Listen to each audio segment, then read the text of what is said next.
This video lesson is going to give you some insight into how to go about evaluating a source. When you use a source, whether it's just for your own personal information or whether you want to share information with other people in an academic setting or in a professional setting, or even with your friends or with your neighbors, you want the information to be credible, you want it to be reliable, and you want it to be trustworthy. And this is going to give you some questions that you can ask your source to make sure that it's a credible, reliable, trustworthy source. The things that you want to ask the source or evaluate the source about are whether it's current, whether it's relevant, whether it's authoritative, whether it's accurate, and what its purpose is. And if you put all those words together, the acronym is CRAAP.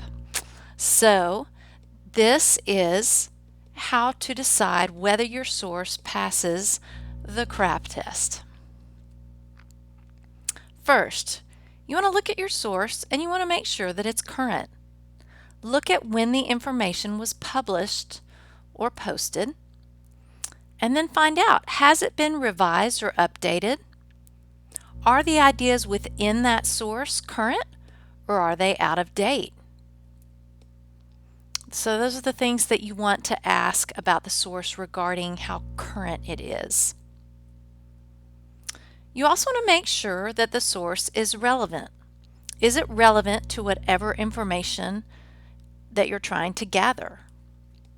So are the ideas in the source, do they relate to your topic? Or do they actually answer the question that you're asking? Who is the intended audience for this source? In other words, who is the author, or who are the authors writing to? Is this information conveyed in an appropriate level? If you are writing a paper or a book or a story that you're going to give to children, you don't want to use information from a source when you're writing that story that's very sophisticated or has a lot of fancy words or long sentences. And on the converse, if you are writing a paper or delivering information to an adult audience, then you want the source to be appropriate for that adult audience. Have you looked at the variety of sources before determining that this is the one you will use? It's always very tempting when you're doing research just to pick the very first thing you find. But really good research involves looking at a number of options and then selecting the source or sources that are really the very best. And then finally, are you comfortable using this source for a research paper? If you're not, then you want to keep looking. Is the source authoritative? You can figure that out by looking at who the author is, who the publisher is, the sponsor, or what the main source is. A source is not going to be as authoritative if it's coming from somebody's personal blog, or if it's from something that is written to a popular audience, just kind of for popular interest or entertainment. But if you want scholarly information, then you want the author and the publisher and the source of that information to themselves be scholarly. Then you want to look at the credentials and or the organizational affiliations for the person who created the source. Is this person professionally credentialed to be considered an authoritative voice on this source, or is this somebody who's just doing some armchair research and has written something after spending about a half hour learning about it? A source is authoritative if the author has the credentials, professional and academic credentials, and organizational affiliations, which would be experience, to be a believable and reliable voice on the subject. So you want to look and see if the author's credentials or organizational affiliations are given, and then if so, what those credentials or organizational affiliations are. Then once you look at that information, Is this author qualified to write on the topic about which he or she is qualified? For example, I've got a master's degree in English. That's a good enough credential, but that doesn't mean that I am qualified to go and write something authoritative about gardening or about the national budget or something like that. I don't have the qualifications or the credentials or the training to really write authoritatively about that topic. If you can find contact information for your source, that's a good sign because that means that they're not shying away from being available to answer follow-up questions. Is the information in this source accurate, and how can you know?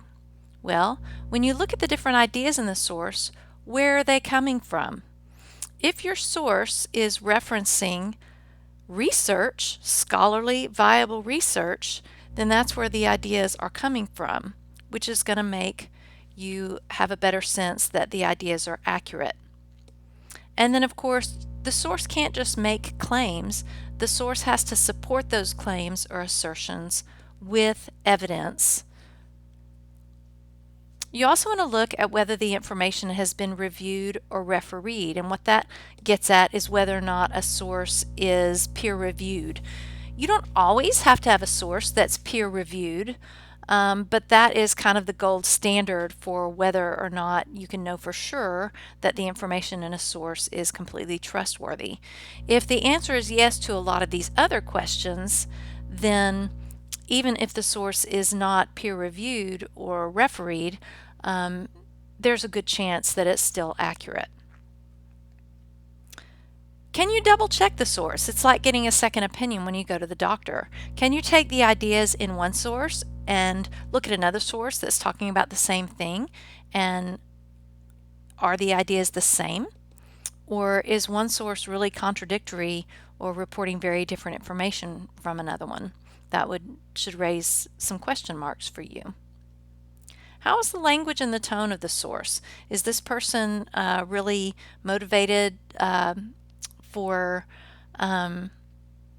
based on his or her bias? Is this an emotional appeal that's trying to be manipulative, or is the language more even and balanced?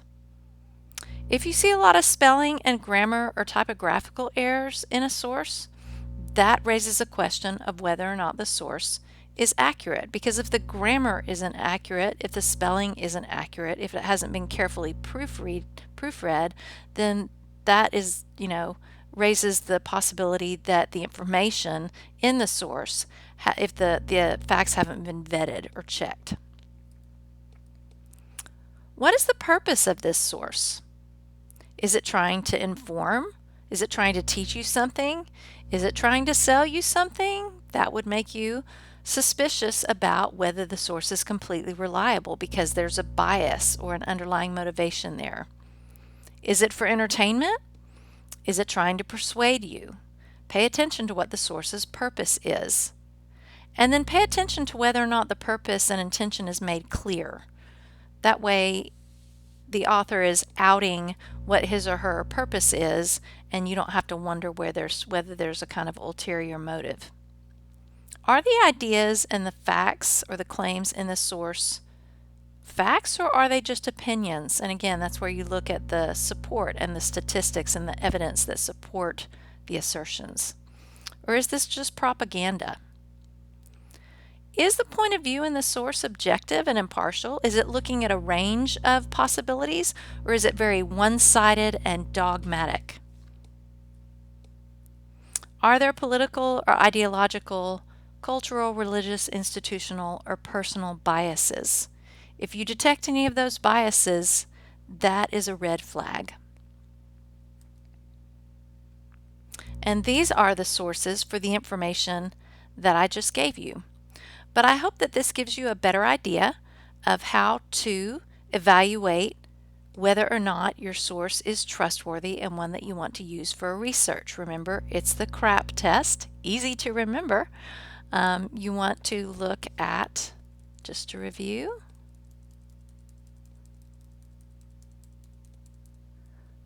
look at whether the source is current, is it relevant, Is it authoritative?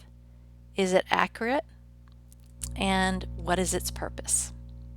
I hope this helps. Thanks for watching.